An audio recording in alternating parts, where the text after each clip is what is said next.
Hello friends, let me share with you one of my favorite Bitcoin indicators is simply the price of the futures perpetual contract versus spot. So if you like Kraken, Binance, BitMEX, whatever you like, minus spot, in this case Coinbase. So it's a very simple indicator, but it's also very powerful, especially in times of liquidity crisis like we're having today. So welcome to the ViralML Show. My name is Manuel Amunatigi.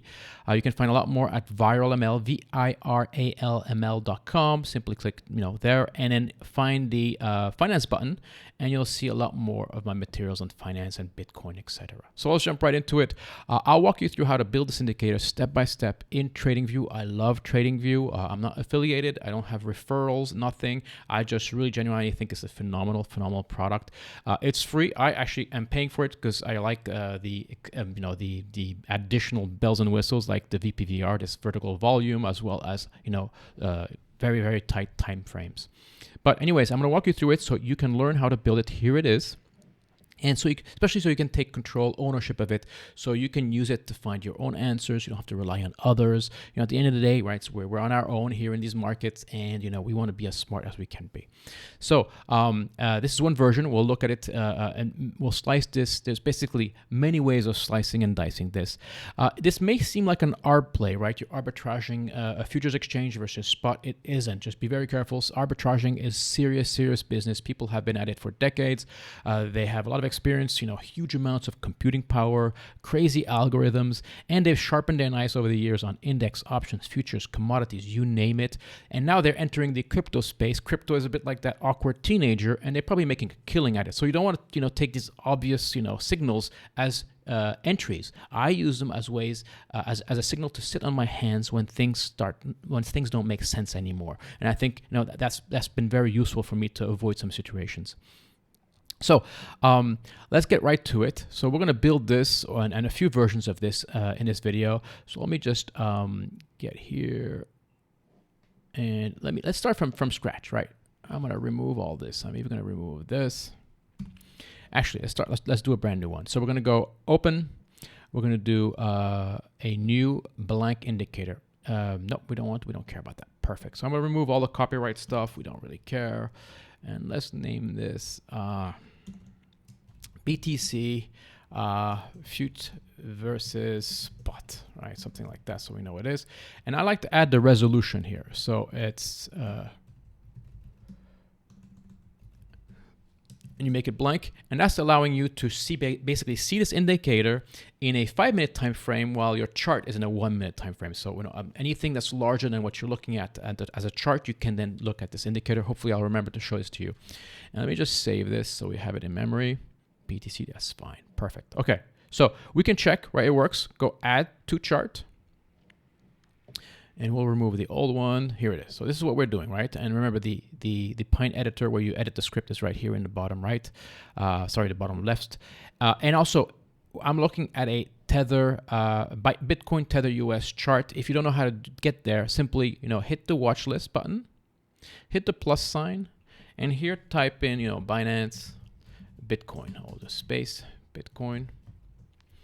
And I already have mine loaded, but here it is, right? So Binance, it's Binance, Bitcoin US dollar using Tether US, which is fine for our needs.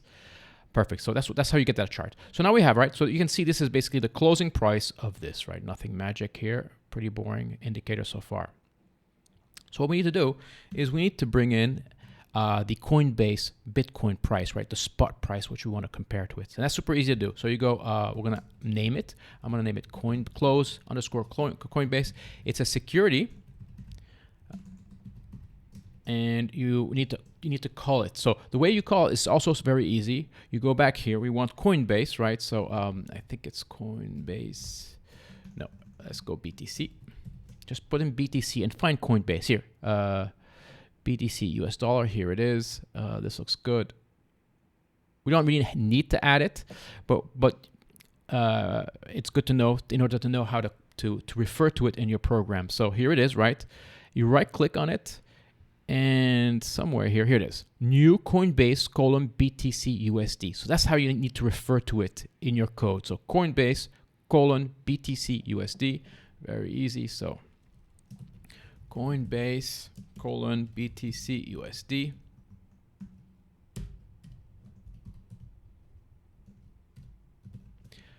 there. So security, open parentheses, quote, Coinbase.BTC/USD. And there's a few more things you need to do. The time frame. So this will inherit whatever time frame you have for that indicator. So time frame dot period, that's fine. And expression, meaning what you want, the open, the high, low. In our case, we want the close, right? There it is. So for example, now I could plot this by calling plot and make sure it works, save it. And now this is actually, right, this is actually the Coinbase price and Binance price.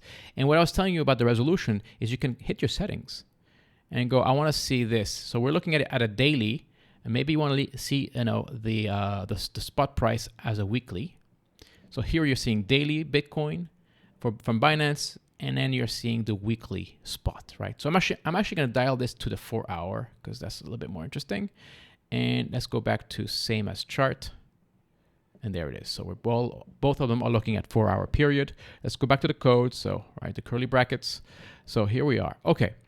So now we can do, right, the logical next step is to plot the close, right? So this is going to be Binance close. Let's color it in blue. Then to compare it, let's color Coinbase in red. So color equals color.red. It's that simple. Pine scripting is easy. Make sure there's no errors in your little error box at the bottom. Nope, we're good.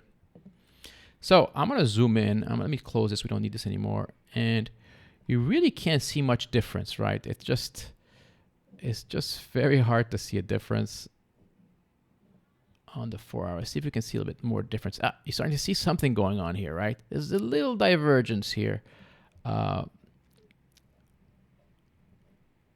And if you zoom out, you start seeing. Anyways, they're practically following each other, and that's what we want to see, right? If they were very different, then that'd be really weird. They should be very close together because everybody is kind of following each other, right? All the exchanges, you use aggregate of all the other exchanges, including the spot exchanges. So this is good. So how can we see something more interesting? Well, it's very easy. We're going to take the difference of the close minus the Coinbase price.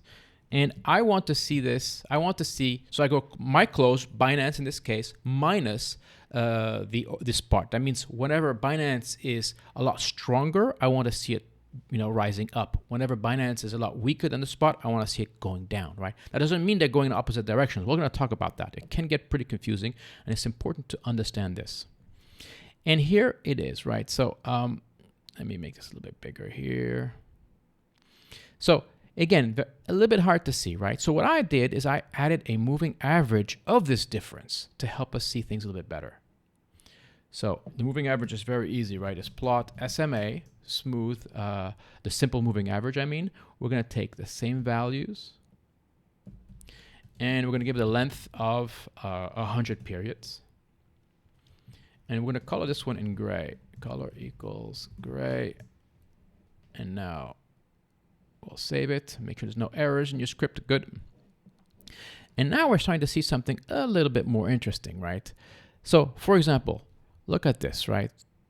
It's clear that the moving average is above our difference. That means that Binance is weaker than the spot. What does that mean, right? It's still the price is still going up, right? This doesn't give you any directional. It just makes it one is stronger or weaker than the other. They could go in opposite directions. They could both be going up together, but one is slightly weaker. That's what you're going to get. So keep that in mind. It's not giving you a direction at all. It's just giving you a strength between the future versus the spot.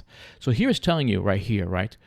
Compared to the simple moving average, a 100-period simple moving average of the difference, Binance is weaker than spot. Usually, again, it means that you probably don't want to take shorts here when you see this, because it means that it's going to try to rectify at one point, and it may start, gaining some strength or trying to catch up to the spot price.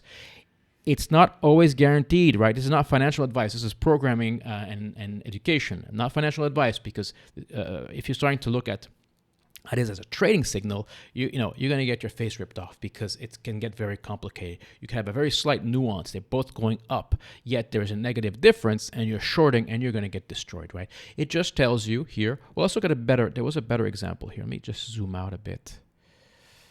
Where were you? Let's go back to the 4 hour. Let's zoom out a bit. Here's a good example, right? Look at that spike down.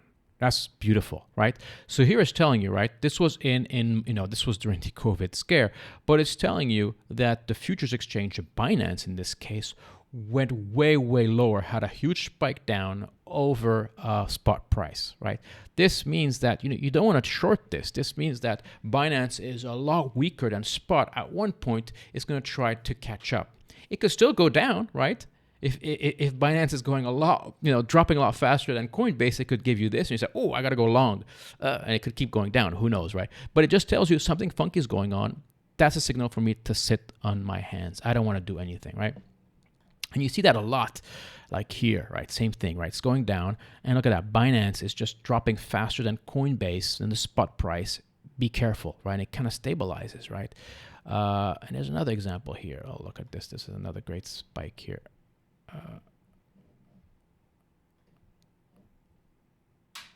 This is a big spike here. It's telling you, stop shorting because, but here is a good example. Let's see if we see this better in a 30-minute.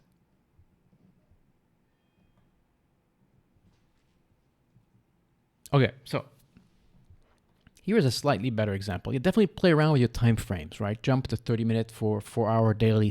Try to see things in different granularity. And it's just a hint. Keep in mind, it's a hint. It's not a trading signal at all. You're going to get destroyed if you use it as a trading signal, but it's a hint. To me, this is very interesting. So here, this is an interesting example right here, right? So we're going up. Actually, it's going up fairly fast. It's just because the last few days, of January, we went up, we skyrocketed, but it's still going up. But it's interesting to see how Binance is lagging Coinbase, right? You see it's going negative. It's going under the moving average. And that means that at one point, it's going to stop going down or go up, right? You never know for sure. That's a problem. But here you see it's very negative. So you probably don't want to take that many shorts here. And it proved completely right. After a while, it just skyrocketed, right? So again, you can't read too much in these indicators. Just another one to add. I really, really like this one. I like to refer to it once in a while to see how things are going. And to me, this is very interesting, right? This would basically, if you would have basically said, I'm going to sit on my hands. If you like to fade, the moves up, and we've been moving, like crazy, where, over 30,000, this is a time to say, okay, I'm going to stop fading. There may be a jump up. And it kind of gave you that warning, right? It's not always the case. But anyways, that's what I want to show you. The code is super simple. I will not be doing any code release, right? Because here it is. I'll stop the video on the code in case you want to copy it. It's right here, super simple. And I think I'll do another video later on using a very similar concept, but using $1. Anyways, thanks for watching.